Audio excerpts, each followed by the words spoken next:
Алла берди дейсинби? Мен өзім тапқанмын деп шықты да. Азыр деле ушундай байлар бар да, акча тапканчы. Мен өзім таптым деп туруп көкөрөгүнө чабат. Туган, сага көздү ким берди? Сага акылды ким берди? Сага ушул эсептегенге колду ким берди? Десең, анан кийин ойлоно калат да, токточу, сен жок элең го вообще. Бир алым айткан экен, бул дүйнө өтө таң калыштуу үй. Эчтекеси жок келет дагы, талашып тартышып, бардыгын таштап кетип калат дейт. Кээде биз ушундай адамдар өлүктөрдү жууп калабыз да, молдо болуп калдык да. Адам жууганда кичине оозунда нан калып кеткен да. Аны жууганда кичине алып коесуң да. Өлүктү жууп аткандачы. Аны рызкысы эмес эле да. Ана короздун жана тооктун рызкысы эле да. Ошого берип кое турганчы. Ал ырыскысы эмеспи? Өтпөйт алтасы. Адамдарга туура жолду көрсөтүп, исламдын асыл баалуулуктарын жеткирген, миңдеген адамдардын жашоосун өзгөрткөн, кыргыз элине турмуштук сабактарын берип келе жаткан белгилүү дин аалымы жана экс-муфтий Максатбек Ажы Токтомушев. Бактылык эмнеде? Жүрөктөгү рахат, жүрөктөгү бейпилдик биринчи бакыт ушул болот. Биринчи бакыт. Нерселер, буюмдар сен ойлобоңуз. Бакыт сиздин ичиңизде, сыртыңызда эмес. Алтындан костюм кийип алсаңыз делечи, ал костюмдун баасы сиздин бааңыз эмес. Машина айдап алың, iPhone алтындан көтөрүп алың, проблема. Ал iPhone'дун баасы сиздин бааңыз эмес. Сиз өзүңүздү ага эмеге салыштырбаңыз, ага сынабаңыз. Менин баам көрсө мен ушу мен сарайым менен экен деп. Сиздин бааңыз туалет менен болобу? Сиздин бааңыз үй менен болобу? Жок. Ал сырттагы баа. Сиздин өзүңүздүн ичиндеги бул баалуулук ыймандын баасы. Аллаху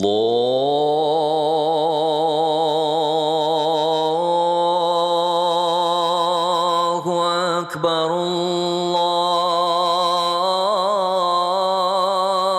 Аллаху акбар. Саламатсыңар биздин урматтуу катталуучуларыбыз. Биздин жаңы чыгарылышыбызга кош келдиңиздер. Бизде бүгүн мындай аябай сүйүнүчтүү конок болуп атат экен. Көптөн бери бизден суранып жаткансыздар, качан чакырасыздар деп. Ошо бул ыйык Рамазан айына ылайыктап, урматтап бүгүн бизде конокто Максат устаз. Кош келдиңиз. Рахмат. Сизди мындай толук тааныштыралы. Максат Ажы Токтомушев, Максатбек болосуз даже. Болот эми кандай деп айтса деле. Мен просто ушуну неге Максат устайм, анткени ушунча жакын болуп калгансың, баяндарыңызды угуп, канча мындай күн сайын көрүп жүргөндөй болуп атат сезимдерденчи. Бүгүнкү темадан дароо эле мен окуядан баштагым келип атат. Бир тааныш байкем бар болчу да. Ал мындай кичине кезинен бери намаз окуйт, исламга жакын, дайыма мындай ыймандуу адамдардын арасында болчу да. Анан бир учурда чоңойот, үй бүлөсү бар болот, аялы, балдары, алар өспүрүм болот. Бир учурда анан кетип калат, үй бүлөсүн таштап такыр. Кайка кетип калды десе, даватка кетип калат, өмүр бою даватка. Үй бүлөсү кыйналат, кадимки акчасы жок, аялын кадимкидей таштап кетет. Анан аялы балдары менен издеп бир күн табат, барып туруп айтат: "Үйгө келбейсизби ата, ушун жардам болуп атат, окума керек" десе, Алладан сурагыла, менден сурабагыла деп жөнүп салат. Ошол жерден ыйлаган бойдон калат балдары. Ошондон бери мындай кадимкидей атасы жок калды да аларчы. Бул эми эмне маселеси, бул акча маселеси бар го, популярдуу сөздөрчү. Дүйнөнү ташташ керек. Дүйнө жарабайт деп. Ошону сизден сурайын деп атам. Өзү кандай тура? Так, бисмиллахир-рахманир-рахим. Алхамдулилlah ва салату вассаламу аля расулилlah, амма бад. Биринчиден чакырганыңарга чоң рахмат. Экинчиден учурдан пайдаланып, жалпы элибизге Рамазан айдын ыйыктыгы менен куттуктап, жараткан Алла Таалам ошо касиеттүү Рамазан айдын берекелерин, нурларын баарыбызга насип кылсын. Негизи Рамазан айы оңолуун айы. Ошон үчүн ар бирибиз ниетибизди, сүйлөгөнүбүздү, көз карашыбызды, ойлорубузду, жүрүм турумдарыбызды, кыймыл аракеттерибизди оңдошубуз керек. Оңолоюн деген кишиге Рамазан айдан башка ай мындай мүмкүнчүлүк жок да. Ошон үчүн иншалла азыркы мына баштаган маегибиздин алдында эле ниетибизди жараткан Алла Тааланын ыраазычылыгы үчүн коелу. Өзүбүзгө да пайда болсун, элибизге да пайда болсун. Ал эми азыркы сиз айтып кеткен окуяга айта турган болсом, эми бул сейрек кездешкен бир окуя деп айтсак болот. Даватка тиешелүү болгондон кийин даваттын эрежелери бар. Ал эрежелер каяктан алынган? Курандан, хадистен, сахабалардын өмүр баяндарынан алынган да. Ал жерде карай турган болсок, үй бүлөнү таштоо мүмкүн эмес. Наоборот, үй бүлөгө камкордук кылуу, аларга берген убактыңды, аларга берген мүмкүнчүлүгүңдү, мал мүлкүңдү сарптаганың бардыгы улуу сооп болуп атпайбы? Бул мүмкүн ага чейин эле үй бүлөсү менен келишпей калганы мүмкүн. Анан бул жактан келип туруп кыйналгандыктан анан кийин чыгып кеткендир. Ошон үчүн карабай койгондуктур. Же болбосо анча туура эмес түшүнүүгө бир туура эмес өзүнүн пикирине түшүп алгандар. Эми кандай болсо деле адам баласы коомчулукта болгондон кийин сөзсүз бир кемчиликтер болуп калат экен да. Бирок буну биз ошо дааваттын кемчилиги деп түшүнбөшүбүз керек эч качан. Себептен дааваттын өзүнүн эрежелери бар, ошо менен. Дайыма мен мисал айтам да, жол ушундай түптүз. Барып авария болсо жолдон күнөө эмес да. Ал уктап калган кишинин өзүнөн күнөө да алчы. Же болбосо ичип алган ал. Мейли, же болбосо өзүнүн напсисине бата албай катты айдап барып мисалы авария болуп, жолдон эмне күнөө ал? Кудум ушундай бул дааваттын жол көрсөтөт, сизди оңолгонго жараткан Алла Таала жетип бейиштен орун алганга жол көрсөтөт. Вот ошол жолдо кеткендер машалла ийгиликке жетип атат. Нар жак бер жак авария болгондор эми жок эмес дегендей. Ал эми акча маселесине келе турган болсок, эми бул акча маселеси адам баласынын зарылчылыгы, адал акча адамдын тиреги. Акча керек. Акча керек. Бирок акча биздин колубузга керек, жүрөгүбүзгө эмес. Качан биздин жүрөгүбүзгө кирип кете турган болсо, анда бизди акча кул кылат. Акча биздин кулубуз болсун, колубузда болсун. Акчанын кулу деген эмне кандай? Ошол акча эмне десе, тууганчылык менен кесип берет. Досу менен душмандаша кетет. Ар кандай арам жага мамлекеттин динин деле сатып берет. Бул акчанын кулу бул. Акчанын кулу ошонун үстүнө түшүп калган. Ал акча биздин кул болсун, биз үчүн жаралган акча. Алла субхана ва таала хадиси кудусийде айтат: "Халакту дуnya li ajlikum wa khalaqtukum li ajli." Мен дүниөнү бардык байлык мүлкү менен силер үчүн жараттым. Силерди ал үчүн жараткан жокмун. Силерди өзүм үчүн жараттым дейт. Мындай эмне маани чыгып атат? Бул биз үчүн жаралган. Биз пайдаланып, учуру келгенде таштаганды билиш керек, учуру келгенде колдонгонду билиш керек да. Ошон үчүн ага Кур'ани Каримде байлыктычы жакшы деп дагы келген, фитна деп те келген. Эки сөз бар. Хайыр деп дагы келет, фитна. Иннама амвалукум ва ауладукум фитна. Бул деген, бул фитна, бул акча, байлыкчы. Адам эгерде туура колдонгонду билбесе, адамды фитнага учуратып, жамандыкка салып, ошо дозокко алып барып коет. Эгерде туура колдонгонду билсе, ахиретти куруп, элге пайда, үй бүлөсүнө пайда, коомчулукка пайда болуп, ону туура иштетет. Ошон үчүн кыямат күнү 5 суроонун 2 суроосу ушул. Кайдан таптың, кайда сарптадың деген суроо бар да. Кайдан таптың деген ар бир адамга сөзсүз суроо берилет. Кайдан таап, жеп атасың, кийинип атасың, үй бүлөңдү багып атасың, машина айдап атасың, үй салып атасың. Кайдан таптың деген суроого биз даярданышыбыз керек. Ар бирибиз.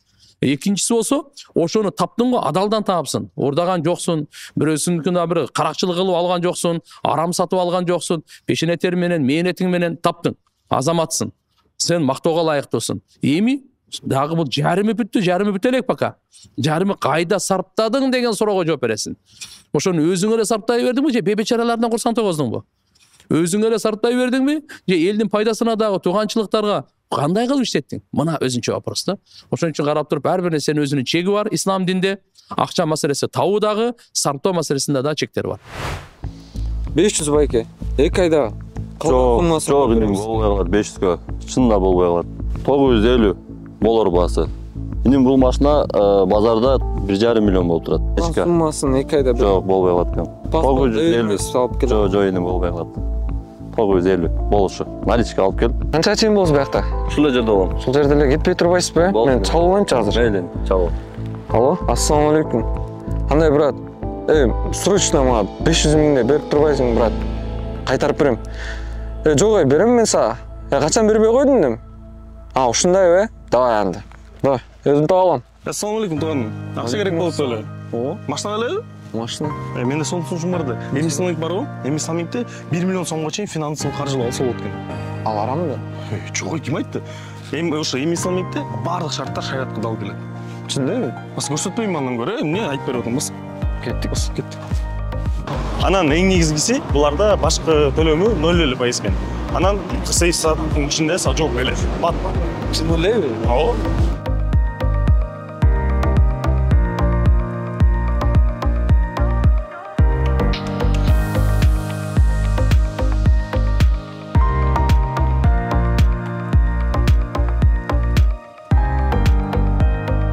Айттым менен байке алам деп. Мынакей. Алла разы болсун. Жакшылыктарга мен. Ассаламу алейкум. Алейкум.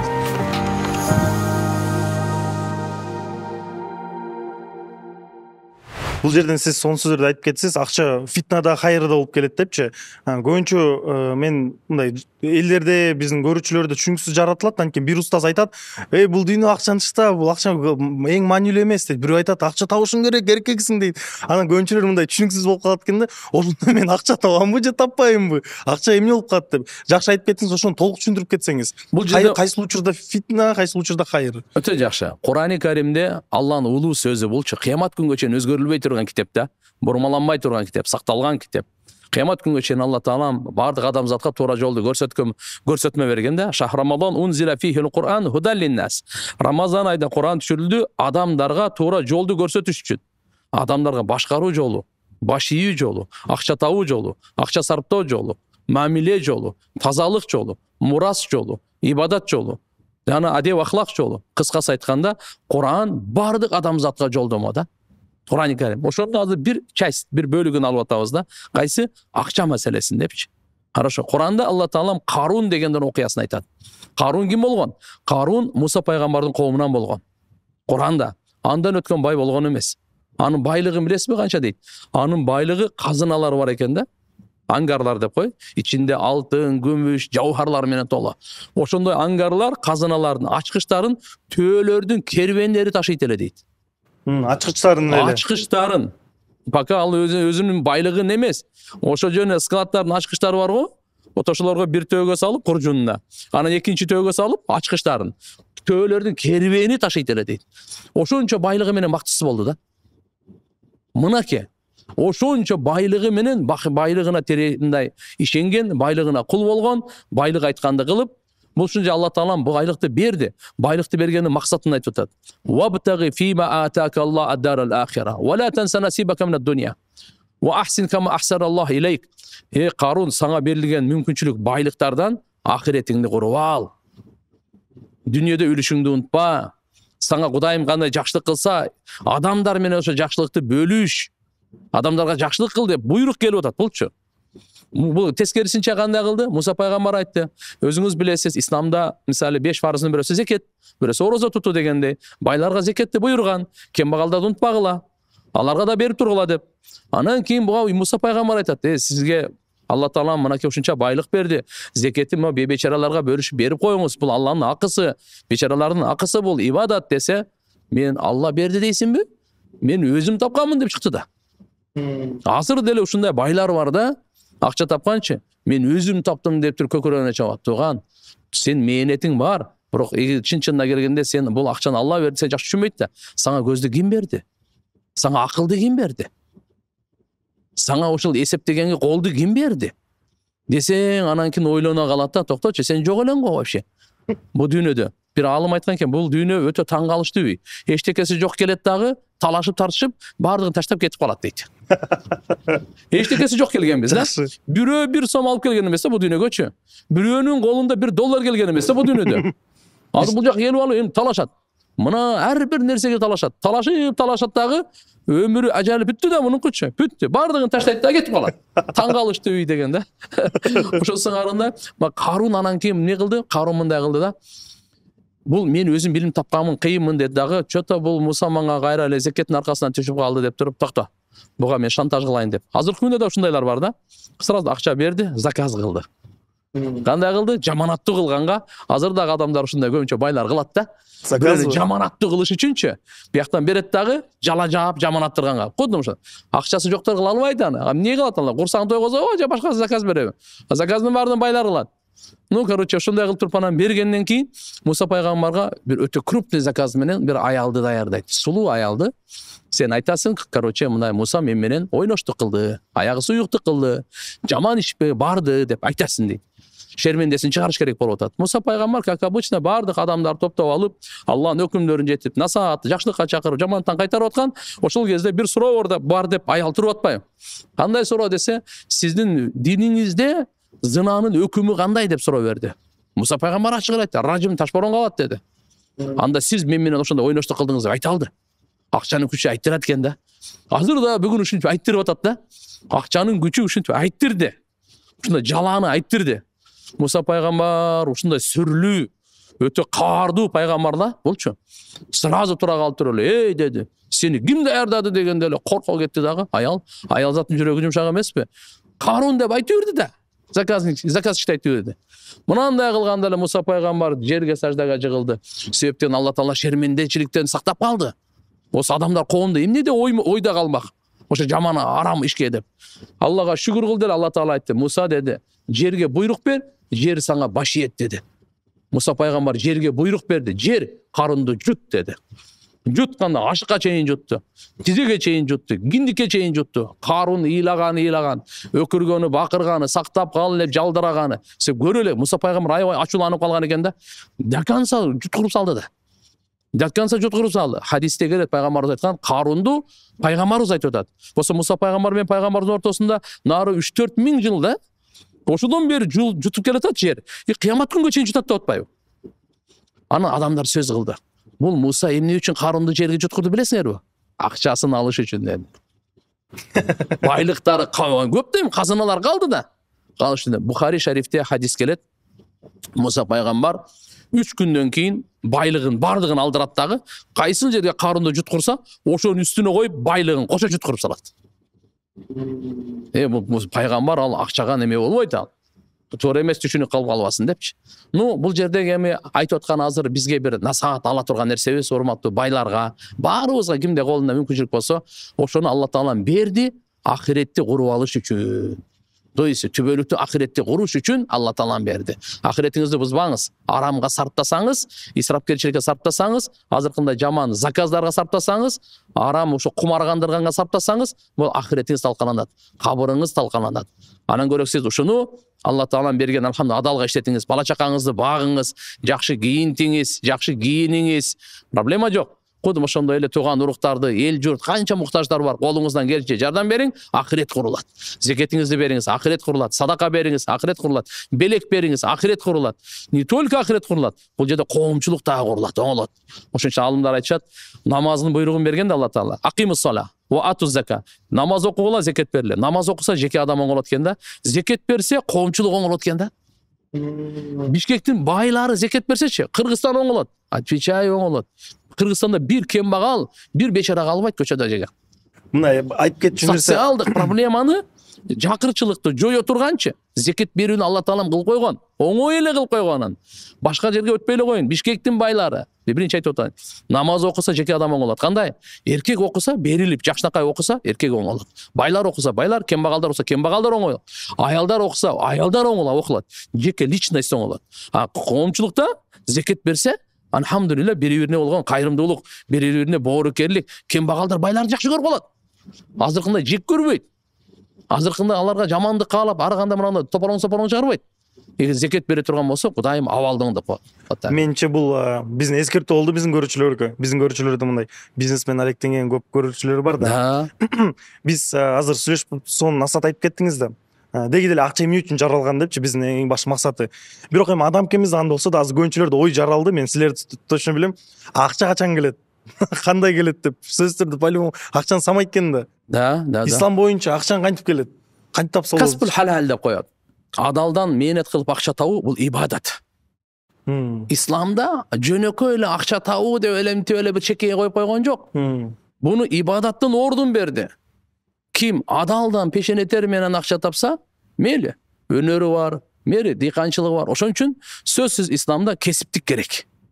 Динде кесиптик керек. Динде кесиптик керек. То есть кандай? Дин кесиптикке үгүттөйт. Диндин өзүн кесип кылып алба. Давай, мен сага намаз окуп берем, акча бер. Ороза кармап берем сенин ордуңа, акча бер. Жоксо сүфтеп дем салып берем, ошо акча бер. Жаназаңа окуп берем, акча бер. Жок. Буну кесип кылма. Буну Алла үчүн кылып коюп, таштап кой. Сен бул жактан кесиптикке үйрөн. Мейли, мык какканды үйрөнсөң деле. Мейли, жоксо сантехниканы үйрөнсөң деле. Кандай болбосун, сен бир өнөр ал. Бул кесиптик о пайгамбарлардан келген. Дауд пайгамбар, субханаллах, пайгамбар дагы болгон, бадыша дагы болгон. Бирок ошол бюджеттин акчасынан жебейт эле өзү. Алла Тааладан сураган, я Алла, эл эмне деп ойлойт? Мага кесип үйрөт. Болду деп Алла Таала темир кесибин үйрөтүп койду. Темир кесибин, Дауд пайгамбардан калган темир кесип.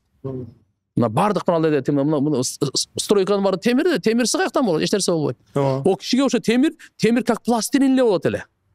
Анан ошолордо жабдыктар жасайт эле. Үзөңгүлөрдү жасайт эле. Мына аттардын ээр токумдарды ошо темирге жана ошол жихадка, согушка катышканга өзүнүн ушул баардан курал жарактарды жасайт эле. Бирок ол мынандай кылат эле. Канча өзүнүн үй бүлөсүнө жетсе, ошончо эле жасайт эле. Келери кечке ошонун аркасынан жүрүп албайт эле. Зарылчылыкка жараша жасайт эле, калган жасабайт. Мына чекти үйрөтүп атат да. Канча сага керек, все. Кара тормуз бер. Болбосо сени бул дүйнө сормо. Сен тартып кетет, аркаң кайтып чыга албай каласың. Ошон үчүн аалымдар айтканда, бул дүйнөгө эми келгенден кийинче сөзсүз дүйнөгө аралашып жашамайынча мүмкүнчүлүк жок. Бул кеме океанда жүрөт, адам дүйнөдө жашайт. Бирок качан биз дүйнөнүн үстүндө турсак, анда Кудай кааласа жакшы жашайбыз. Кудай сактасын, сууну эгерде кеменин ичине кире турган болсо, анда өлдү. Бул дүйнө океандагы суу деген мисалын берип атат да. А биздин жашообуз кеме болуп атат да. Эгерде бул жүрөгүбүзгө кире турган болсо, кеменин ичине суу кирсе эмне болот? Чөгөт. Ошол бойдон кору болуп жок болот деген сөз. А сыртында боло турган болсо, керек. Себеп дегенде кеме сууда жүрөт, жердин үстүндө жүрбөйт да. Ошон үчүн бизде келгенден кийин сөзсүз дүйнөгө аралашабыз. Каалайсыңбы, каалабайсыңбы, кийинишибиз керек, жешибиз керек, турак жай керек, унаа керек, улоо керек дегендей. Ошон үчүн ушуну шариятыбыз адал жолун пайгамбарыбыз көрсөтүп койгон. Ким пешенетерме? Пайгамбарыбыз айтканда, адал эмгек менен тапкандан дагы андан адалыраак ырыскы жок экен да. Мисалы кандай? Бирөө белек берди. Бул да адал сизге. Муктаж болсоңуз зекет берди, адал. Туугандардан мисалы ата эне өтүп кетти, анын мурасынан акча келип калды. Сиз мээнет кылган жоксуз. Атаңыздыкы болчу. Все, какой-то часть сизге келди баласына, бул адал. Бирок билип коюңуз, өзүңүз колуңуз менен тапкан акчага жетпейт экен да, адалдыгы. Что значит? Чиймелеп тартыңыз, проекттерди чызыңыз, мык кагыңыз, тамак бышырыңыз, бирөөнү кишини отургузуп алып туруп машина менен таксовать этиңиз, адамдардын ден соолугун карап, тиштерин оңдоп, бышыгып туруп акча, бул башка нерсе болчу. Жосо дыйканчылык кылып кетмен чабыңыз, жосо бир жерден экинчи жерге товар ташып алып келиңиз. А бул тапкандын адалдыгы башкалардын адалдыгынан жогору турат да. Машалла. Устаз, ырыскы маселесинде көбүнчө устаздар айтат, ырыскың пешиниңе жазылган депчи. Ырыскыны дуа менен, Кудайдан суроо менен көбөйтсө болобу? Все. Жакшы суроо экен. Пайгамбарыбыз саллаллаху алейхи ва саллям айткан. Бухари шарифте хадис келет. Эненин ичинде 4 ай кезинде өзү адамдын жаралуусу мындай да, 40 күн бир тамчы суу болуп турат. Андан кийин этап өзгөрөт дагы, кийинки процесске өтөт дагы, канга айланат. Андан кийин 40 күн чайнала турган этке, коюлган канга чайнала турган этке айланат. Ушуну мынаны нутфа, андан кийин алак, андан кийин мудга деп бөлөт да. Анан ушул 4 ай канча болду? 120 күн. Бул 4 ай дейм да 40 күн, 120 күн болду. Бул 4 ай. 121-чи күнү буга жан салынат. 4 нерсе жазылат. Биринчи ажалы. То есть бул дүйнөдө канча жашайт? 100 жыл жашайбы, 50 жыл жашайбы, 87 жыл жашайбы, же 30-40 жыл жашайбы, же 10 күн эле жашайбы? Канча болсо дагы бул дүйнөгө келе элек өзү. Эненин ичинен чыга элек. Бирок кете турган убакыт аяндап калды. Срок. Бир. Экинчиси азыр сиз берген суроо. Ырыскысы. Ошондо эле жазылган ал. Канча ырыскы жей турганы ошондо эле жазылган. Үчүнчүсү анын амалы. Эмне кылат амал? Төртүнчүсү анын бактылуу же бактысыздыгы. 4 нерсе бул исключительно бул жазылган нерсе да. Эми ырыскыга жазылды ошо боюнча маселеге келе турган болсок, ал мынандай да. Ырыскыны сурасак, Алла субханаху ва таала берекесин берет, берекеси көбөйөт. А то, что жазылган, ал көбөйбөйт ал. Ал азайбайт дагы, көбөйбөйт дагы. Аны мына караңызда, алкымдан өткөндө ырыскы деп айтат. Бир аалымга айткан экен. Мен азыр ушуну бир жөөт суроо берген экен да. Ошо кыйынмын деп атат, мен ошого бир суроо берейин. Эгерде колумдан карап турат, ошо бир будайдын нанын кармап, мен ырыскымбы же ырыскым эмеспи деп суроо берем. Ырыскың десе, ырыскыңыз, ыргытып берем. Ырыскың эмес десе, сразу жеп алам. Түшүндүңүзбү? Деп аалымга суроо берген экен. Ушу сен ырыскыңбы же ырыскың эмеспи деп. Ал айтыптыр, жесең сен ырыскың деген экен. Мына жактан өткөнгө чейин кээде биз ушундай адамдар өлүктөрдү жууп калабыз да, молдо болуп калдык да. Анан ушундай окуялар да болгон. Адам жууганда кичине оозунда нан калып кеткен да. Тиш жактарында. Мына оозуна кадимкидей эле. Нары жуталган эмес, ошо калып кеткен жерден эле. Аны жууганда кичине алып коесуң да. Өлүктү жууп аткандачы. Аны ырыскысы эмес эле да. ана короздун жана тооктун ырыскысы эле да. Ошого берип кое турганчы. Ал ырыскысы эмеспи? Өтпөйт ал тасыр. Ал нерсе эмес аны. Аны ырыскы деп машалла мына кийимди дагы ырыскы деп айтат. Унаны дагы ырыскы деп айтат. Илимди дагы ырыскы деп айтат. Бейпил дагы ырыскы. Амандык дагы ырыскы. Ырыскы дегенде эле биз төз мээбизде ушундай калып калганда, Акча да эле. акча только тамак. Ушу жаман карынга толтурганда эле ошону ырыскы деп калганбыз. Не. А пайдалуу билим ырыскы экен да. Ырыскы экен да булчу. Ата эненин сизге болгон алхамдулилlah барын бул ырыскы бул. Перзент бул ырыскы. Перзент мына уулуңуз барбы? Бул сиздин ырыскыңыз. Кызыңыз барбы? Сиздин ырыскыңыз бул.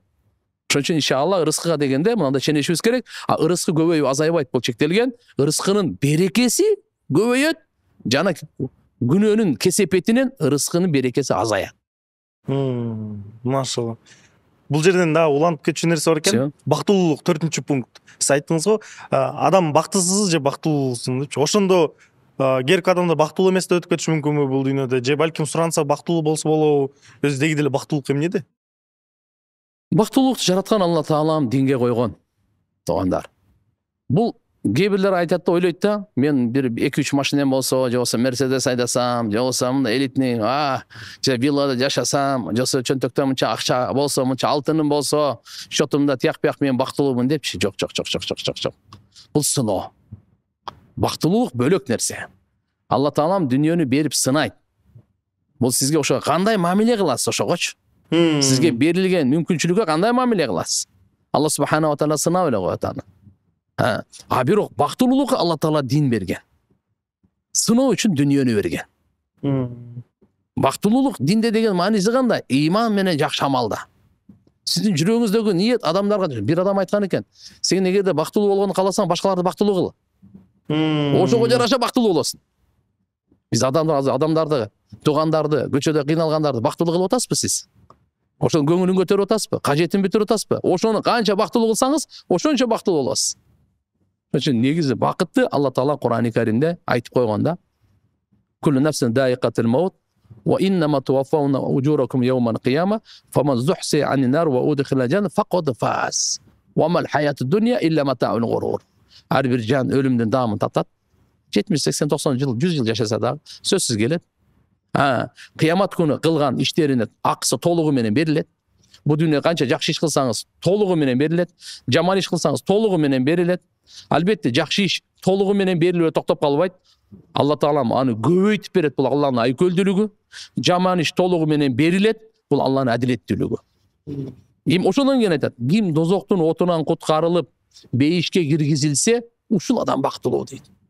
Түбөлүктүү бакыт.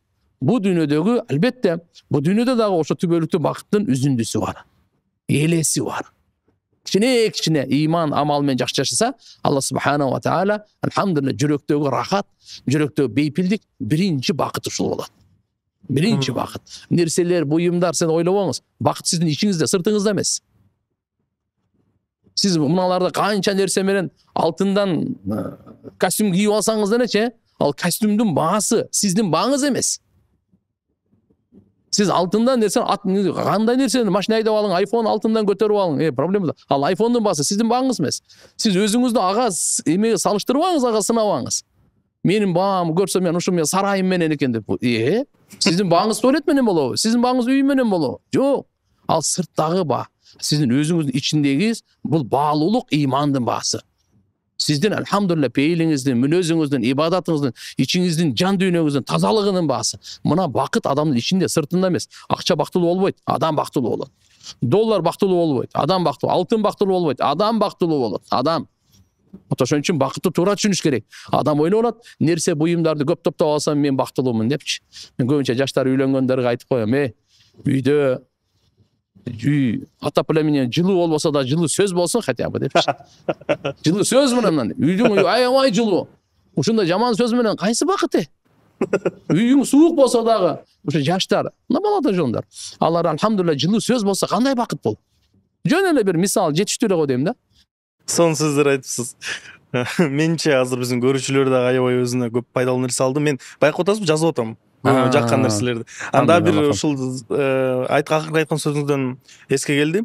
сиз айттыңыз өлүмдөн кийин баардыгын суракка алынабыз да, баарды жакшы, баары санашабыз. Анан мен бир көп устаздардын сөздөрүн угуп калгам. Байлар алардын сурагы оорураак болот, анткени алар ар кайсы тыйыныңызга жооп беребиз да. Ал жакта байлардын тыйындары көп болсо анда канча деген сурак болот депчи. Анан кээ биркилерге жараткандар чын эле ырыскын берип салат да, мындай оңой эле байып кетет, ырыскын берип атат. Анан ол коркуп баштайт. Мен ошондо сурагым бар, аны бул мага не көрөкет, балекет деп туруп коркуп баштайт. Бул жерде коркуунун кажети барбы? Эгерде арамга иштетип атса коркуш керек да. Адалга иштетип атса сүйүнүш керек. Пайгамбарыбыздын дуаларында бар да: "Я Алла, мени башыма бале боло турган баладан сакта, кутурта турган байлыктан сакта. Турта турган байлык. Карлыктан мурда карыты бере турган аялдан сакта. Куу достон сакта." Эки көзү мени карап турат, жүрөгү аңдып турат. Аңдып турат жүрөгү. Жакшылыкты жашырат, жамандыкты жайылтат. Ушундай куу достон сакта деп төртөөнөн. Кийин суроо келип калды. Кадей дамыла, сиз карлыктан мурда карыты бере турган аялдан сакта дедиңиз. Карлыктан мурда карыты берген эркектен сакта деп дуа кылса да болобу дейт да. Эми аялдардан түшкөн суроого дейм. Болот дедим. Бул просто ошол моменттеги айтылган эркекке тиешелүү болчу, карап туруп. Кээ бирде пайгамбарыбыз аялга тиешелүүдөн айткандар. Чын кээ бир аялдарга карлыктан мурда карыты бере турган эркектер дагы бар да. Жок эмес да. Наоборот, көбүрөөк деп айтсам болот. Вот ошолордон сакта деп. Анан бир окуяда азыр эсиме келип кетти. Хадис пайгамбар саллаллаху алейхи ва салламдын баягы рызкысы боюнча мындай: адам баласы мына менин байлыгы, мына менин байлыгы, меники дей берет экен да. Пайгамбар айтты, сеники эмес деди. Үчөөнөн башка. Үчөө сеники, калганы сеники эмес дейт. Эмне дебейсизби? Эмнени жедиңизби, жок кылдыңыз, а? Ошо сеники точно. Жеп бүткөн. Кече мисалы кафеге келдиңиз, бир порция манты жедиңиз, бул точно сиздики. Жедиңиз, жок кылдыңыз. Жедиңиз, жок кылдыңыз, бул сиздики. Кийирип эскирттиңиз, сиздики. Үчүнчүсү, ахиретке жөнөтүп сактап калдыңыз, сиздики. Калганы сиздики эмес. Калганы баарды сиздин колуңуздан кете турган, башка бирөө кала турган. Ошончо адам билип алыш керек. Көрсө меники үчөө эле экен депчи.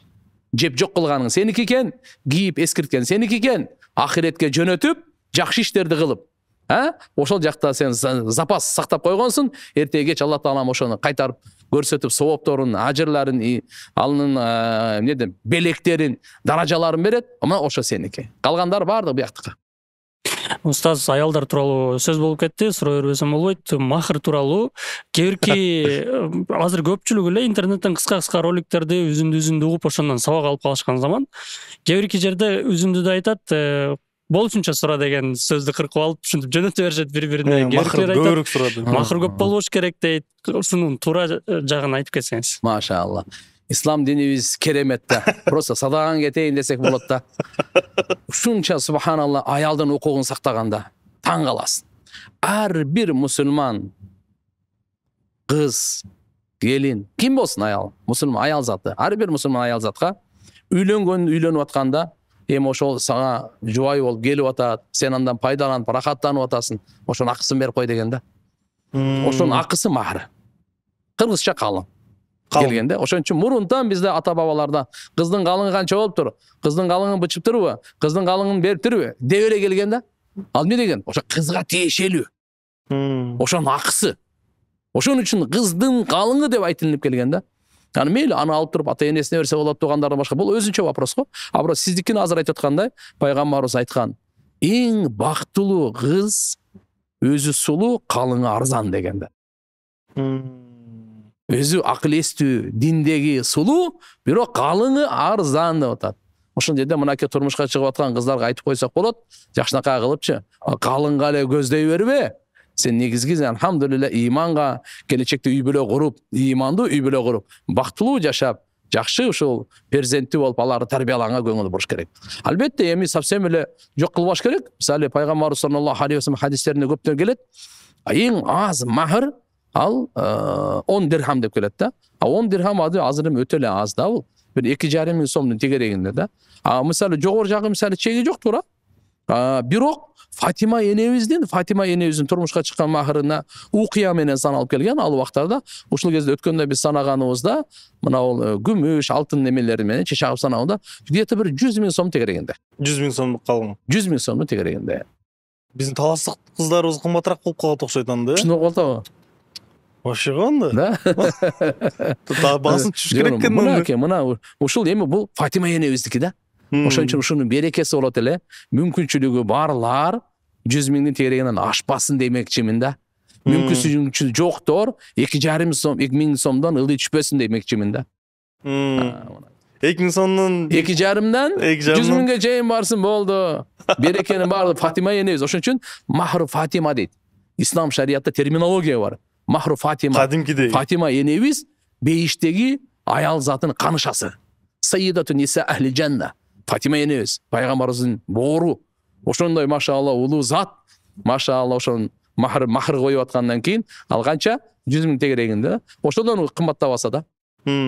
Мен сиз сурооңуз бар, бериңиз. Көчөдө садака сурап жүргөндөр болуп калат. Могу чоң жолдун боюнда көбүнчө машина айдап жүргөндө шам учурунда баягы көрүнбөй калат. Ошолор мындай коопсуздук жаратабы? Ошолорго кандай мындай кой десе болобу? Баары эле баягындай Кудайдан коркуп эле унчукпай коет да, даже ГАИ кызматкерлеричи. Ошону кандай чечсе болот?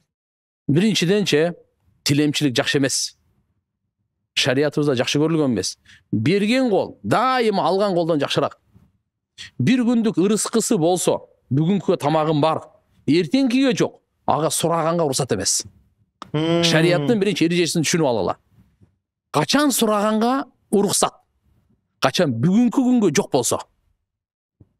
Эртеңки күнү уже вопрос жок. Бүгүнкү күнгө даже жок. Вот ошого ана сураса адал.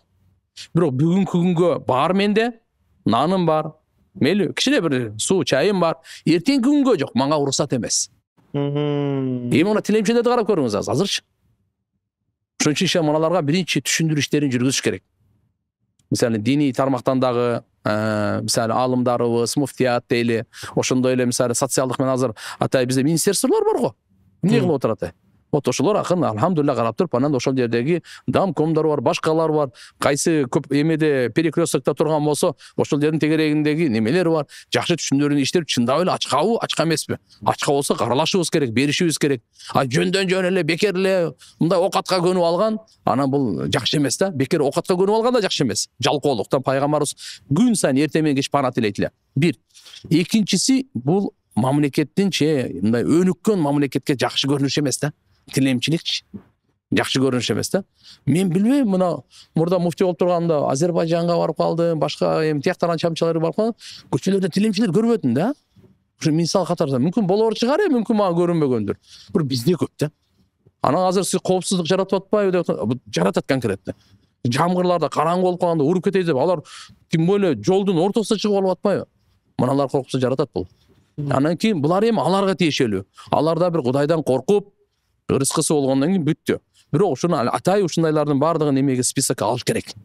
Мен ойлойт элем да, мамлекет камкорлук кылыш керек дагы, списокко алып, действительно ооруйбу, эчтекеси жокпу, барып, чекерак жактардан бир квартира бериппи, бир швеяга жумуш бериппи, иштетиш керек буларды. Ошо менен жоюш керек деп атам да. Мен бир сунушум да катарымда колдон келсечи. Анан кийин экинчи бизге окшогон, башка элибизге окшогон бергенгечи ошону жиркпеңиз, какпаңыз, урушпаңыз. Бергиңиз келбейлү, жаман сөз айтпай эле кетип калың болду. Сен колу башың бүтүн болуп туруп мына деп эме кылып нотация айткандар бар да. Анда жакшы эмес да. Бергиң келсе бербей эле кой. Бирок биздин устазыбыз айтат эле, Кудайдын атына, Алланын атына бер десе, берип кой дейт эле да. Сен аныкын ар жагын ичин текшерип отурба. Ал байбы, кембагалбы, жөн эле сурап атабы, кызыктырбайт. Кудайдын атын айттыбы, ошонун урматына 1 сом берип кой. 5 сом берип кой, 10 сом берип кой, 20 сом, хоть сенин колуңдан канча келсечи, буга сен сооп аласың. Эгер ал туура эмес акча таап аткан болсочу, ал өз күнөөсүн алат. Бирок чындап эле көзү чачыраган болсо, сени каккан болсоң, чатагы болот анда. Анда ошол ушун билбейбиз да. Айтып коет го, малдын сыртынан адамдын ичинен деп коет го. Биз ички дүйнөсүн билбегенден кийин анан ошого неме кылбаш керек, этияттык какпаш керек. Самый главный, мына кейбир ушундай адамдарга жолугуп каласың, чындап элечи, фактически жүрөгү сынган, аябай кыйналган, 2-3 күндөн бери тамагы жок, чыгып калды. Ошону сен урушуп кеттиң да. Анда мешбеттер болуп койду. Анда мешбеттер, ал чипуха. Ошондой урушуп сен туура эмес урушуп калдың да эме? Аны жүрөгүнөн тескери дуа чыга турган болсо, эртең тешпет эт сен. Ошон үчүн бергиң келсе, дагы дайым айтам, бергиң келбей, урушпай эле бербей эле кой. Аны какпай, аны жиркпей, аны кемсинтпей эле бербей эле кетип кал. Биздин көрүүчүлөрүбүз Ушул дарына алат экен. Көргүңүз келбейби, жакпайбы, көрбөй эле коюңуз, өтүп кетиңиз. Жагабы, келиңиз көрүңүз. Ушундайды бул дүйнөнүн оңой эле. Ооба. Ошон үчүн иншалла мына жердеги садака кайыр сурагандарга ошо менин өзү жеке сунуштарым ушундай. Аларды жакшынакай тизмеге алып, ошолорду камкордук кылып, без проблем. Жардамды бериш керек. Бирок азыркындай жолдор менен эмес, жумуш менен да камсыздап, эгер чындап эле оорукчан болсо, бир айына канча кетет тамак ашына. Ошончо кылып чыгарып, ушундай кылып туруп жойсо болот да, түшүндүрүү иштери менен. Биз ушул могу сурап жүргөн, кыйналып жүргөн туугандар жөнүндө сүйлөшүп кетпедикпи? Биз деги деле подкасттын башында мындай байалардын тарабынан баштадык да. Эми мындай кедейлердин тарабынан баштабайлыбы? Анткени мен көп адамдар кездешкем, айтат да, ну не получается дейт. Эчтеке кылып албайм, буну да иштеп көрөм, жакты иштеп көрөм, такыр бай болуп койгом, үй бүлөм бага албайм, же жумуш колумдан келбейт. Эмне болгон мага деп көбүнчө адамдар ушинтип өзүнүн үмүтүн үзгөн сөйт да. Сизге деле андай сөздөр арналган болуш керек. Бул капа болушпасын, дүйнөгө ачкөздүктүн натыйжасы. Жакшы угуп алыңыз. Кыргызстанда бүгүн ачка адам жок. Бардыгы ток. Азыр больницада карасаңыз, семиргендердин баары больницада. Проблема азыр арыкташ боюнча, семириш боюнча эмес. Азыр акча берип арыктап атышат. Жалпы эл. Кыргызстанда да жумуш орун толтура. Иштебей атат просто. Эмне үчүн? Аз. 30 000 сом аз. 40 000 сом аз. Кара жумушту мен кылбайм. Мен авторитетиме туура келбейт. Адал окат. Кылбайсың мынан. Кудайга шүгүр, мен көп балдар келет да. Мына маселе тигинде мындай көбүнчө мында соода, азыр өзүңүз айткандай экономика мына акча маселеси менен көп кайрылат да. Анан кийин олорду сурап калам да. Алар жумуш орун камсыздап аткан тиякпай 30 000 40 000 сомго эмек иш таппай атабыз дейт. Кана иштейм деген келсе мен айтайын, 8 саат иштеп берсин. 30 000 сомдон берет. Иши жокторго таап берейин.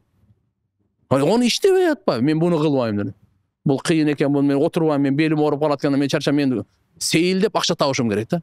Мындай болбойт да. Кичине адам машалла курбанчылык кылыш керек, мээнет кылыш керек, кыйынчылык мейли. Уборчысы болсо, тазаласа, бирөөнүн бир буюмун көтөрсө, бул уят нерсе эмес. Уурдагандан көрөк бул уят нерсе эмес бул.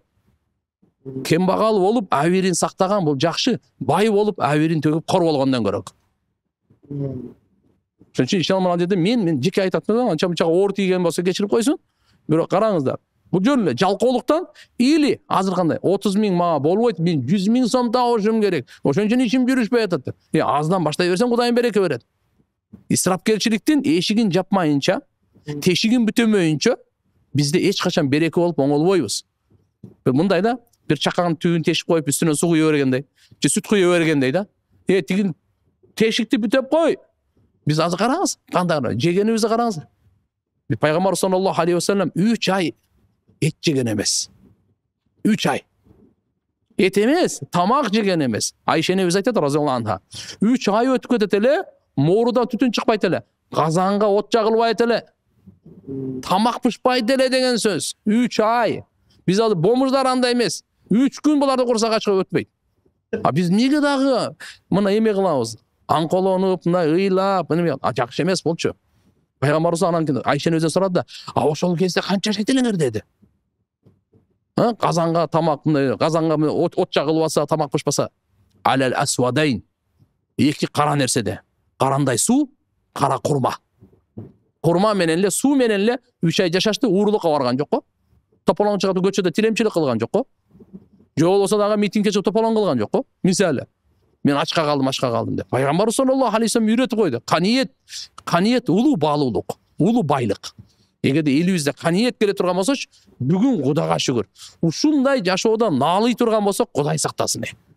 Дасторконубуз толо, тойлорду көр.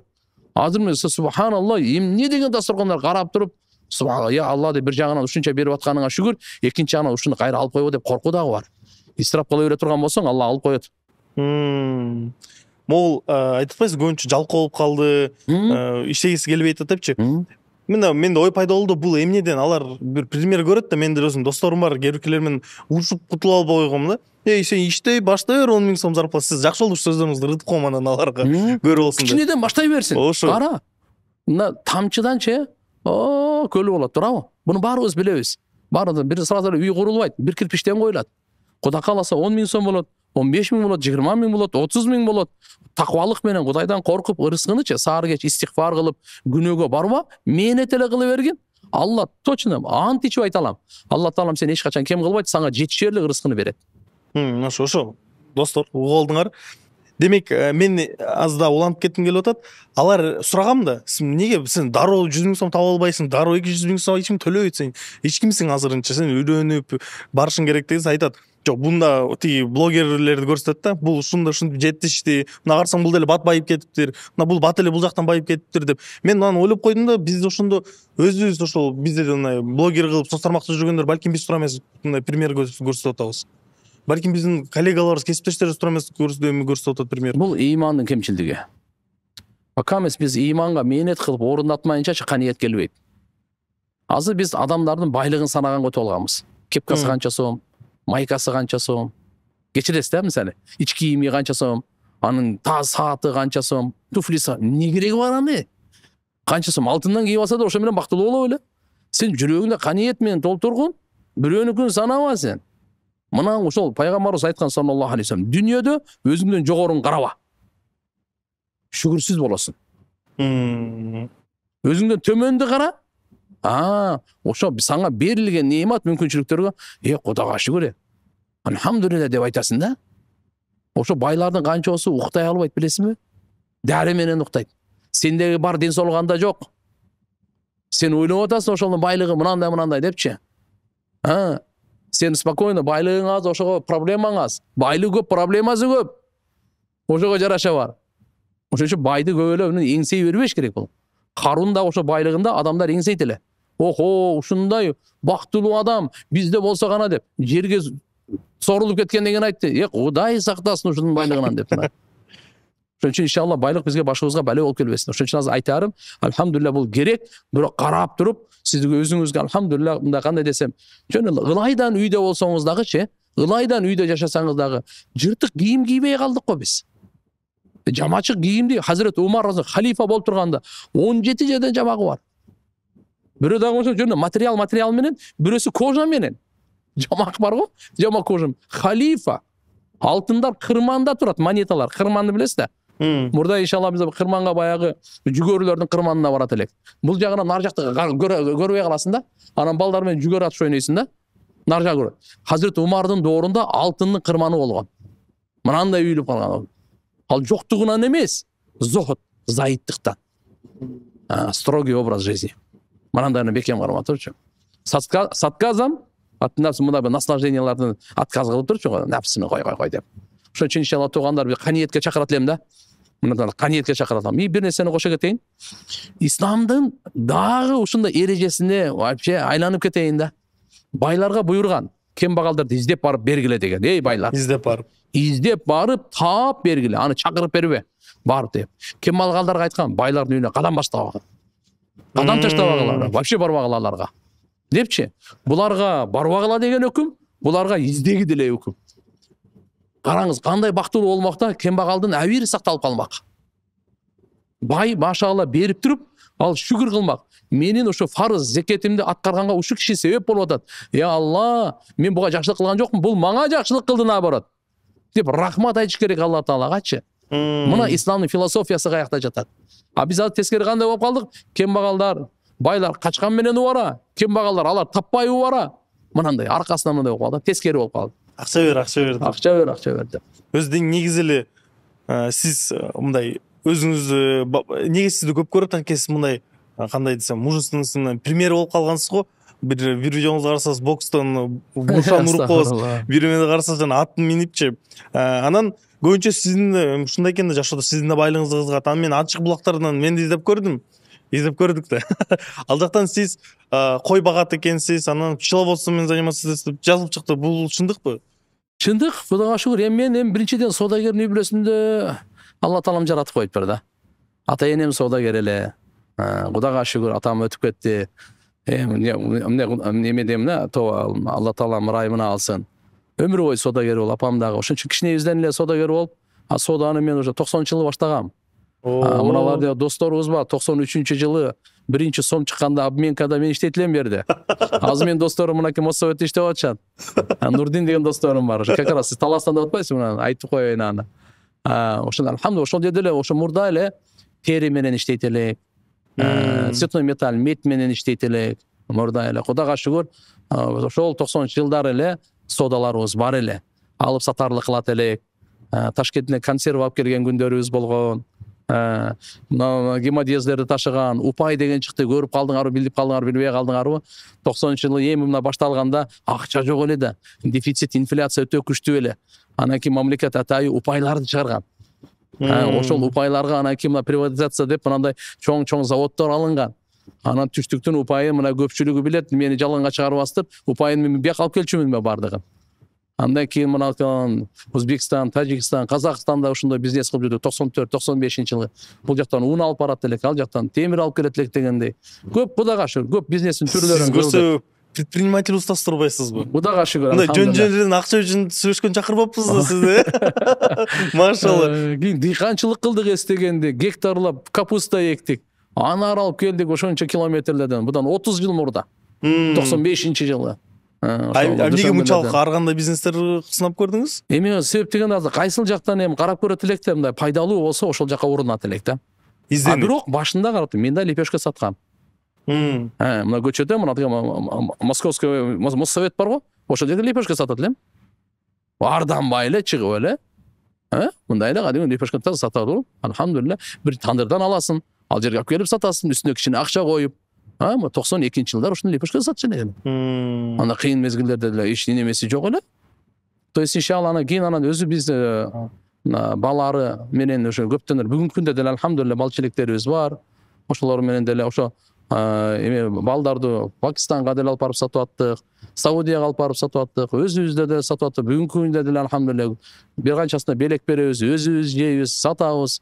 Эми сода менен эле Кудайга шүгүр. Учурларда ар кандай тармакта иштеп көрдүк сода боюнчачы. Азыр ушул экономика тармагында, бизнес тармагында коучтар көбөйүп кетпедиби? Деги эле сиздин устаздарыңыз ким болгон? Эми деги эле устаздарыңыз жөнүндө айтып кетсеңиз, сизди алымды тарбиялап өстүргөн устаз кайсы биринен катуу таасир алган учурлар болгон? Алла разы болсун. Аллахумма салли ала Мухаммад. Эстегенде мен 2009-жылы бизде эми жаңы исламский банк болуп атканда, ошол жерде мен советник болуп калдым. Международный советник болуп. Мына жакында эле 2 жыл болду, уже тапшырып неме кылганга. Өзү 3 киши эле.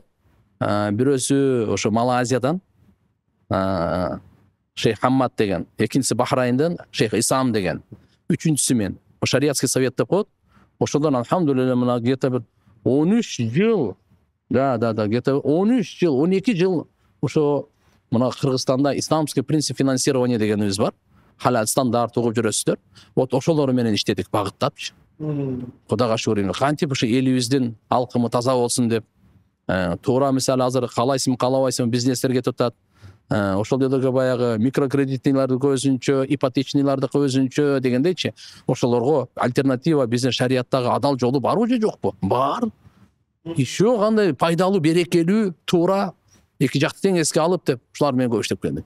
Анан эми сода боюнча эми негизги биринчи устазыбыз өзүбүздүн атам. Алхамдулилlah ошо сода апам мой эсимде. Ошондо бир кичине өтүк берген эле, где-то 17 штук өтүк берсе керек эле 90-жылычы. Балам ушу мени сатып неме кылып ал депчи. Ошодон кийин анан уюткусу ошол болгон да, 17 өтүк болгон да.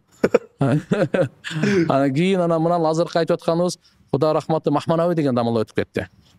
Ол ошол Баткенден болот эле, Раутковод деген жерден. Анан тери менен иштеп калдык 94-жылдарычы. Ошол жактан Ленинабад, Душанбелерден бияка алып келип калдык. Вот ошо дамыладагы машалла ошол убактарда мен динденим түшүнүгүм бар эле, анча көп эмес, ал дамыла болчу. Анан ошол дагы машалла багыттап мындай болсо депчи. Аны көп нерселер алардан көрдүк. Анан негизги өзүбүздүн чоң устаздарыбыз Шейх Такый Усмани, Дамат баракатов, Алла Таала өмүрүнө береке берсин. Бүгүн белгилүү аалым, бүткүл дүйнөдө исламский финансинг боюнча, исламский банкинг боюнча андан күчтүү аалымдарды биз билбейбиз. Мисалы мүмкүн болор чыгар, бирок болбот десе да биринчи пятерка кирет десек адашпасак керек. өзгөчө алхамдулилля ушуларга маркетинг боюнча өтө күчтүү. Вот ошо кишилерден машалла убагында барып окуп, алардан иншалла талим тарбия алып, вот ошолордон сабак алып келгенбиз ушулар. Устаз, ушул сода жөнүндө сүйлөшүп кетип атпайбызбы? Сиз содада канчаны үйрөнүпсүз? Анда мындай көбүнчө азыр интернетте популярдуу болуп атпайбы? Жана коучтар жана айтып кетти го, мен кесиптешим барып эле мынча сатыш үчүн мындай нерсе керек, тигиндей керек деп өз бизнеске үйрөткөн адамдар көп. О, мынча акча сурайт. О, сизден алалычы ошол, алар да акча төлөп эме кылганын көрүп, сизден үйрөнсүнчү. Сода бекер эле. Бекер эле. Сода тура жүрүш үчүн, жакшы болуш үчүн, акча келиш үчүн эмне кылыш керек экен ошондо? Тижарат деп коебуз, санаат деп коебуз, зираат деп коебуз да. Дыйканчылык бар. Ошондой эле өндүрүш бар. Бул өзүнчө да тармак. Үчүнчүсү мына ошо именно тижарат деген алып сатуу. Берекени 10дон 9-у алып сатууда. Алып кел тижаратта да. Тижаратта. Ошон үчүн бирок бир жактан мисалы Кыргызстанга Европадан, Кытайдан каякта болсун машалла элдин муктаждыгын алып келип берсе, рахмат айтыш керек. Молодец. Мен алып келе албайм Англиядан, же болбосо Голландиядан. Бул ушул жака алып келип берип атат. Канча риск менен алып келип атат. Рахмат, ушу үстүнө кошуп неме атат. Сыры көп кошпогондо. Ата канча кошсоң боло берет. Проблема жок. Мисалы, могу ручканы сиз айтышыңыз мүмкүн. Кааласам мен мынакей 10 000 сомго сатам деп. Акыңыз бар 10 000 сомго. Болсо мен сатпайм, эчтеке эмес. Эмне үчүн кымбат деген мен акым жок айткангачы. Сен каалай жагабы, ала бер, жакпайбы, албай эле кой. Анан ал жерде турат 100 сомдон. Бирок меники 10 000 сом. Ну и что?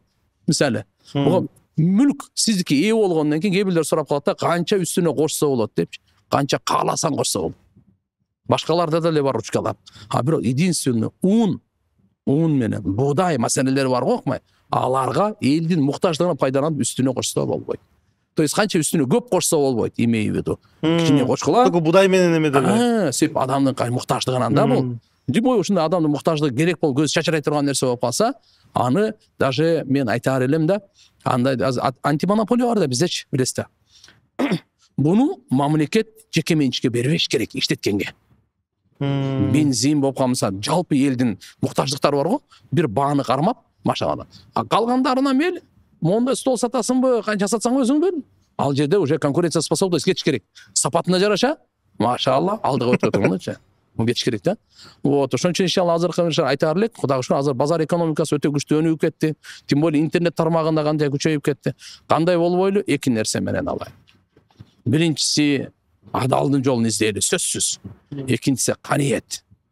Каниет болбосо болбойт. Себеп дегенде мал мүлкүбүз, алхамдулилля, бизди Аллага баш ийгенге жардам берсин. Алладан ушундай байлык сурайлы. Алла, мага ушундай байлык бер, сага баш ийгенге жардам берген. Элдин кажетин бүтүргөнгө, ахиретти курганга. Мындай байлык сурайлы. Кутурта турган байлыктан пана тилейли. Кичине иштеге акча түшүп алса, көп кутуруп. Мен бир досумду да бир окуясын айтып берейинби? Айтып бериңиз, сөзсүз түрдө. Ал жаңы биякта сода баштап калды. Өзү укса деле күлөт болуш керек. Анан үйүнө чакырып калды мейли деп. Анан кийин дордойду иштеп байып кетти да.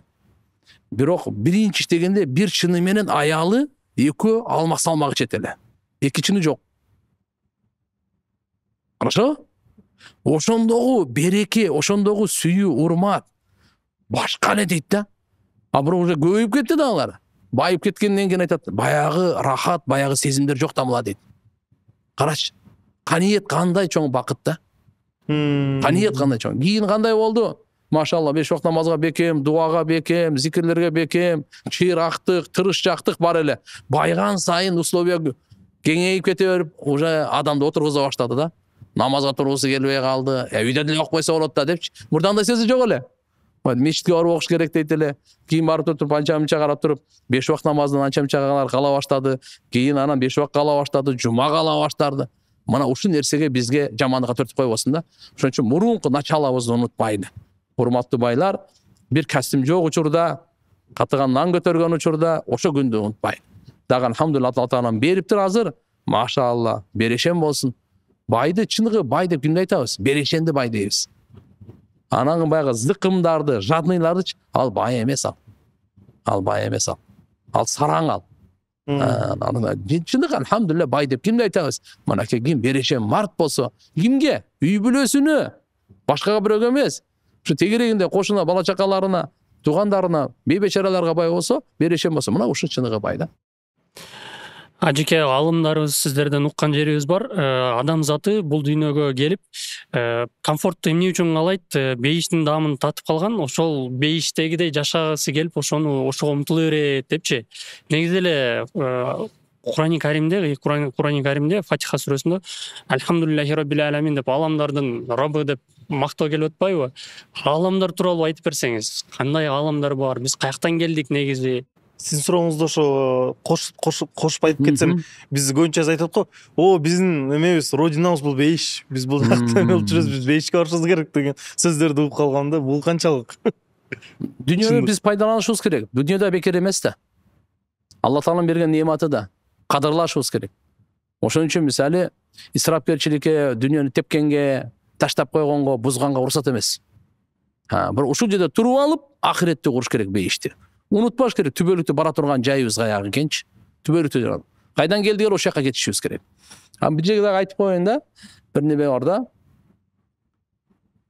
Жараткан Алла Субхана ва Таала адам баласына как аманат катары мал дүйнө, жан дүйнө, жөндөмдүүлүк үчөөнү берген да. Үчөө тең бул аманат. Ушуну үчөөнү туура иштетилген жолун пайгамбарлар айтат да.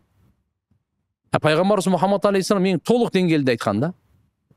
Сиздин мал дүйнөңүз, жан дүйнөңүз, жөндөмдүүлүгүңүз сиздин бактыңызга себеп болсун да. Ошого канткенде сиздин мал дүйнөңүздүн баасы Алланын алдында, жан дүйнөңүздүн баасы, жөндөмдүүлүгүңүздүн баасы Алланын алдында бийик болот, көтөрүлөт. Ушунун жолун пайгамбар айтат. Пайгамбарлар мына ушун үчүн келип айтып кеткен да буну. Туура иштеткиле депчи. Ошон үчүн кээ бирлер мына мал мүлктү канча условия мисалы берилди, мээли берилди. Бирок ошого адамчы өзү условия көп көнө бербеш керек. Кандай десем, кичине курбанчылык, зайыттык жолу менен кетиш керек. Напсин көндүрүп койсоңчу, кыйын. Напсини көндүрүп койсоң кыйын. Напси кандай көнүп калат? Дайыма эле тамак эмес, орозо деле кармап тур кичине. Хорошо, мисалы да. Бул да алхамдулилла напсин кичине кармап турганга да. Ошондой эле мисалы байлыктар келип атат. Биринин үстүнө бирин алып берип зачем? Ошо бергениңи, кийгениңи бирөөгө берип кой хотя бы. Имам Малик рахматулла алейхтен айтылат. Айымда алда киши бай болгонго 361 жылдачы 360 кийим кийчиген да. Чоң имам кандай? Десең ушу бир кийип эле шакиртине белек берет экен да. Анан мен буну көп ойлогонмун да. Эмне үчүн 365 эле койсо, кийин ана бир эсиме келип кетти. Көрсө 5 күн ажылык болот турбайбы? Ал жерде ихрам кийесиң да. Мындай кийим кийбейсиң да. Ушунда машалла, мисалы тип жан келген, бирөө берипчи кара. Кудайга шүкүр, ошон үчүн иншалла баардыгыбыз бирибизге бергенге жетпейт. Иншалла жардам колун сунганга жетпейт. Ал эми азыр аалам боюнча айтып кеттиңиз. Эми Роббул Аламин аалам толтура. Ааламдын санын, акыйкатын, точно санын жараткан Алла Тааладан башка эч ким билбейт. Бирок мына адам бизге тиешелүү ааламдар 5. Экөөнөн өтүп, 3-сүндөбүз, алдыбызда 4-5 турат да. Биринчиси алами арвах деп коет. Рух, жан дүйнөнүн ааламы. Алла Субхана ва Таала адам атабызды жаратканда эле жандарды ошондой эле жараткан. Ошон үчүн белинен чыгарып туруп убада алган, келишим алган. Нааман деген өрөөм бар. Меккеден чыкканда Арафат. Атым эле Таифка кетип атканда Арафат майданы чекеси болуп калат. Нааман деген өрөөм бар. Муслим шарифте хадис, сахих хадис, достоверный хадис. Ошол жерде айтат, Адам алейхиссаламдын белинен кыямат күнгө чейин келе турган урпактардын баардын рухтарын чыгарган да. Анан Алла убада алган. Аласту би роббикум дегенде колу бала. Мен сен робуңар эмесминби? Тарбиялоочу, жаратуучу, кажетиңерди бүтүрүүчү эмесминби дегенде баардыгы моюндаган да. Сен биздин робубузсың депчи. Кайра адам атабыздын белине киргизген ал. Алами арвах дегени рухтардын ааламы. Бул бөлөк. Өзүңүз жакшы билесиз. Адам баласы рух жана денеден турат да. Экөөнү бириккенде ушуну инсан дейт. Эгерде бул денеде рух болбосо, аны труп деп коет орустар. Аны инсан эмес да ал. Өлүк, майит.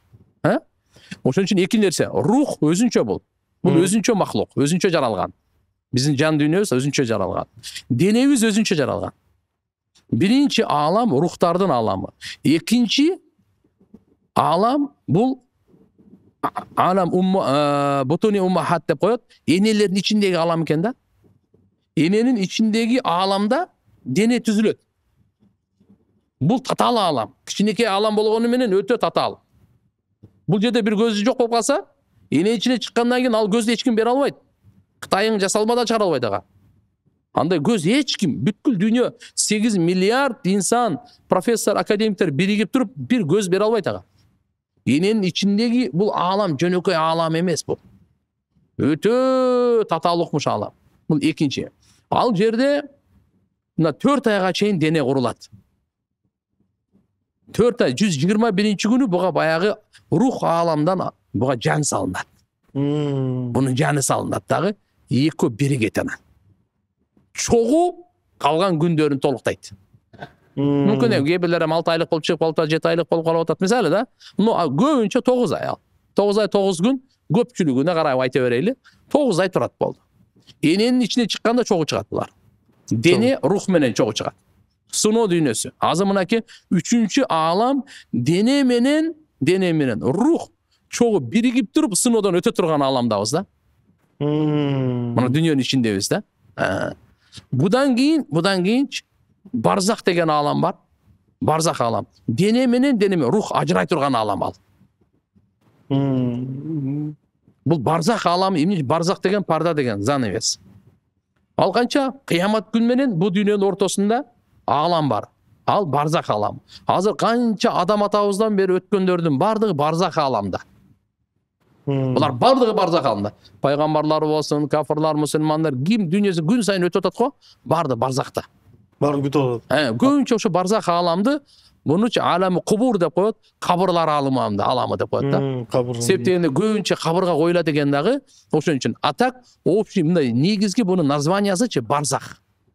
Себептен мындай суроо пайда болуп калышы мүмкүн да. Кабырга коюлбай калса эмне болду? Ага каякта калды кабыр аламы? Мисалы карышкыр жеп кетти. Болот го? Болушу мүмкүн. Акула жеп кетти. Акуланын ичинде калып кетти ага. Ага каякта калды? Күйүп кетти, күл болуп кетти. Жерге көмүлбөй калды. Асмандан түшкөнгө чейин эле күл болуп кетти. Өрттөлүп кетти, эчтекеси жок калган жок. Мынандайлар бар го. Ошон үчүн булар барзах аламда. Ойлобосун, эчтеке калган жок депчи. Ошон үчүн бул көбүнчө кабырга коюлгандыктан кабыр аламы деп коет. Атак барзах аламы. 4-чү алам алдында турат. 5-чи акыркы бул ахирет аламы. Түбөлүктүү бейиш, түбөлүктүү тозок. Аз биз экөөнүн өтүп 3-чүсүндөбүз, алдыбызда алдырында өтө серьезный бурумдар, ашуулар турат. Алардын бардыгына ошон үчүн Алла Таала бизге Куранда кабар берип койгон пайгамбарлар аркылуу ыйман жакшы амалыңды оңдой бер, келечек сеники. Бакыт сеники дейт. Мындай айтканда, барыбызда эле ушу сөз бар го, аз калды деген. Ааба. Муну мындай дейт да, ар бир келе турган нерсе жакын. Мен ушу сөздөн пайдаланып айтайынбы? Бир жерде китеп окуп калдым да. Ал жерде мындай деп турат. Имам Шафии деген болгон, өтө аалым болгон да. 4 мазхабтын бирөөсү башчысы ошол. Ошо кишиге бирөө суроо бериптир да. Улуу урматтуу имам, мен 4 суроом бар эле, жооп бересизби деп. Эмне десе айттыр. Кыйыныраак. Кыйын не? Кыйыныраак. Таңгалыштуураак. Макулбу? Жакыныраак деген суроолорго жооп бериңчи депчи. Важип, мындай милдеттүү, важибирээк. Ушу 4-өөнү суроо берген да. Ушу кантип чечмелеп бересиз дегенде айткан. Адамдар, бардык адамдар тооба кылуусу важип, бирок күнөө кылбай койгону важибирээк. То есть тооба кылуусу, Алладан кечирим сураганы бул милдеттүү, важип. А бирок күнөө кылбай койгону милдеттүүрөөк да, мындайча айтканда, важибирээк депчи. Анан экинчиси, эмнени сен кыялданып атасың? Ал жакын, бирок өлүм андан жакыныраак. Жакын менен жакыныраакка жооп берип атат. Кыйын менен кыйыныраакка деген балеге сабыр кылуу кыйын. Бирок соопту жоготуп берүү андан кыйыныраак. Ааламдын мынандай азыркы кубулуштары, бурулуштары өзгөрүүлөрүчү таң калыштуу. Бирок адам андан бекапар жашаганы таң калыштуураак деп имам Шафи рахматулла алейх жооп берген экен да. Мындан улам аз бул жерде мен сиз айткан баягы айтып аткан ар бир нерсе жакын депчи, келе турган нерсечи. Биз кыялданган, ойлогон нерседен андан жакыныраак алалы. Алла баарыбызга товфик берсин. Эми бардыгыбыз акчаны түшүндүк, эмне үчүн келет экен? Бизге пайда алып келиш үчүн, пайда жаратыш үчүн келет экен. Ушул Рамазан айында биз канчалык көбүрөөк, жакындан жакыныраак деген көбүрөөк пайда алып келсек болот. Колубузда акча бар болсо, же мүмкүнчүлүк болсо иштегенге кантип пайда сооп топтосок болот? Биринчиден алымдар айтышат, Рамазан ай ушундай ыйгай, кайсы нерсени, кайсы планды, проектти, кайсы ишти, жакшы ишти сен ниет кылсаң, ушу айда ниет кыл. Сөзсүз ишке ашат деген да. Үмүтсүз болбо. Үмүтсүз биздин динибизде жок. Үмүтсүз шайтанда. Ишин кичине жүрүшпөй атса, Кудайым сага жакындатканды каалап атат. Бирөө сага тоскоолдук кылып атса, сен таза эле болсоң ойлонбо, Алла 10 жерди ачат башка. Bir жер тосулдубу, 10 жер ачылат сага. Сен адам главный сен Алла менен болгон чынчылдыгың керек. Алла менен болгон сенинче байланышың керек. Аллага болгон үмүтүң, коркуң, Алла Таалага туура жакшы күмөндө бол. Мен канча иш баштадым, жүрүшпөй калды анда мында. Ничего такого. Сөзсүз жүрүшөт. Просто Алла Таалам сени сынап атат, өзүнө жакындатыш үчүн. Сени канчалык бекем экенин көргүсү келип атат. Канчалык мээнетке, канчалык Аллага болгон үмүтүңдү арттырып, ошону көргүсү келип атат Алла Таала. Так что иншалла мына Рамазан айы бардык жакшылыктардын башаты. Ниет кылып, ошондой ушул жерден жакшы проекттерди ниет кылыш керек. Мен үй саламын, элдерге машаалла пайдам жетсин. Мен тамак жасайм, элдерге пайда жетсин. Мен элдердин ден соолугун карайм, элге пайда жетсин. Мисалы максат узаз чакырам. Кандай? Пайда бар, проблема жок. Узаз чакырам, ушундай ниет коюп. Жакшы ниет кылгыла. Кудай кааласа иншалла Рамазан айдагы ниет вообще башка. Бул сверхскоростной болчу. Өтө бир күчтүү да болчу ниети. Скоростной поездда эле жетеби? Ого, иншалла Кудай Алла Таалага бул өтө бат жете турган. Бар себеп дегенде пайгамбар айтканда, "Иза дахала Рамадан, футихат абвабус сама." Bir rivayette futiha abwabul janna. Bir rivayette futiha abwabul rahma. Bir Ramazan ayı girgende, уже Ramazan ayındayız azırçı. Beyişli eşikler açılат деген. Райымдуулуктун эшиктери ачылат. Асмандын ырыскын эшиктери ачылат деп. Так что иншалла мына именно Рамазан айда аябай ниет кылып, озачар учурунда көп, саарлык учурунда, эки учурда көп дуа кылыш керек. Я Алла, иншалла мага адал ырыскы бер. Каниеттүү ырыскы бер, берекелүү ырыскы бер. Мойнумда кичине карызым бар эле, өзүң ялы жардам бер, мен кутулайын депчи. Жана башка нерселердин бардыгын Рамазан айда ниет кылыш керек. Кудай кааласа анан иншалла Алла Таалам берсе чогулта албай каласың. Машалла. Алла айтса, биздин ар бир көрүүчүбүзгө ошондой буйрусун. Буйрсун, алхамдулилlah. Менимче биз бүгүн бизнесте айкаштырып баарын сүйлөшүп кеттик. Сизди мен таанышуулукту буга чейин айттым го, көрүүчүлөргө да айтып кетейин. Биз максатыбыз канчадан чакырып албай жүрдүк. Айтып атпайсызбы? Рамаданда ниеттер быстро принимается деп сразу келди го. Мен өзүм шок болдум келип калганыңызга. Алхамдулилlah. Келгениңизге ыраазычылык билдирип кетмек. Анан өзү дуа айткандан устаздар бана кооз дуа айтат го. Дуага да эстеген нерсе сизден дуа угулсак, ушул биздин подкастыбызга биздин көрүүчүлөрүбүзгө бир дуалуу болсакпы деген ушундай тилегибиз бар эле. Анда ушу мен Кудай калса дуа менен бүтүрөйлү. Кийинки жолугуштарда дайыма жакшылыкта жолугайлы. Сөзсүз. Силерге ийгилик, чакырганыңарга чоң рахмат. Элибизге пайдалуу болсун деп мына маектешип Рамазан айдын берекесинен пайдаланып отурабыз. Амин. Alhamdulillah ve salatu vesselamu ala Rasulillah. Rabbana atina fid dunya hasana ve fil ahireti hasana ve qina azabannar. Жаратканым баарыбызга дүйнөнүн жакшылыктарын, ахиреттин жакшылыктарын берсин.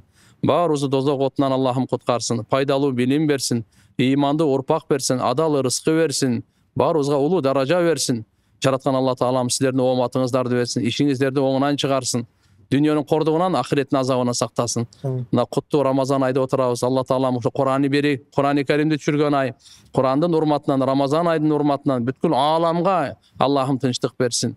Ааламдагы инсандардын баарына иман, хидаят, туура жол көрсөтсүн Аллахым. Бардык мусулмандарга ынтымак, таквалык берсин. Урушкандар жарашсын, оорулар шифа тапсын. Адашкандар туура жолго Алла субхана ва таала салсын. жараткан Алла субханала ва таала ошо куттуу айдын берекесинен элибизге, журтубузга, мамлекетибизге Алла таалам жакшылыктардын эшигин ачсын, жамандардын эшигин жапсын, туткан орозолор кабыл болсун. Жараткан Алла таалам бардык күнөөлөрүбүздү кечирсин, ата-энелерибиздин, бир туугандарыбыздын күнөөлөрүн кечирсин, жалпы мусулмандардын тирүүлөрүн, өткөндөрдүн күнөөлөрүн кечирсин. Аллахым райымына алып, туура жолдон адаштырбасын. Имандан эч качан ажыратпасын, эл караган жүзүбүздү жер каратпасын. Аллахым дүйнөдүн дагы ахиреттин кордугунан сактасын. Ыраазычылыгын, бейишин сурайбыз, наразычылык дозогуна пана тилейбиз. Жараткан Алла таалам дуаларыбызды кабыл кылсын. Сиздерге ошо чакырганыңыздарга, сиздердин ошо кызматкерлериңиздерге, көрүүчүлөрүңүздөр, күйөрмандарыңыздарга бардыгына жараткан Алла таалам бакыт таалай берсин. Uzun ömür için den soluk versin. Allah Teala baktısızlıktan saktasın. Rabbana atina fid dunya hasana ve fil ahireti hasana ve qina azabannar bi rahmetike ya erhamer rahim. Allahumme salli ala ve seyyidina. Машалла. Сизге бизге келип убактыңызды бөлүп кеткениңизге чоң ыраазычылык билдирип кетем. Чын жүрөктөн мындай аябай бизнес жагынан да мындай да мотивация берип турган сонун подкаст болду. Урматтуу көрүүчүлөр, ушул жерге чейин көрүп, анан ыйык Рамазан айында бизге жактыруу баспай кетсеңиз билбейм кандай адам экенсиз. Мындай жаман сөздөрдү айтпай эле коеюн, бирок эми жакшы адамсыз. Биз жакшы адам. Жактырууну басып бизге катталганын унутпаңыздар. Демек кийинки чыгарылыштарда дагы устаздар чакырганга аракет кылып атабыз. Рамазан айы биздин поле битвабыз деп коебуз. Эми даваттан берип бизден пайда алганын унутпаңыздар. Комментарий өзүңөр оюңар жазып кеткиле. Кандай жактар бар дагы суроо, балким суроо жөнөтөсүздөр. Суроону сизге кайра узатабыз. Ошондуктан эң башкысы Рамазан айың орозоңор кабыл болсун. Орозоңор жеңил болсун. Бул дүйнөдө жашап өткөндөн кийин акыретке барганда акыретке биз бай болуп баралы. Амин. Бизнесмен эмес, бизнесмен в дух мирах бололу. Амин. Амин.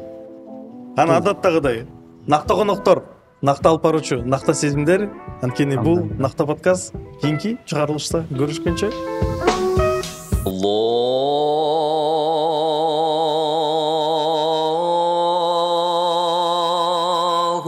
akbar.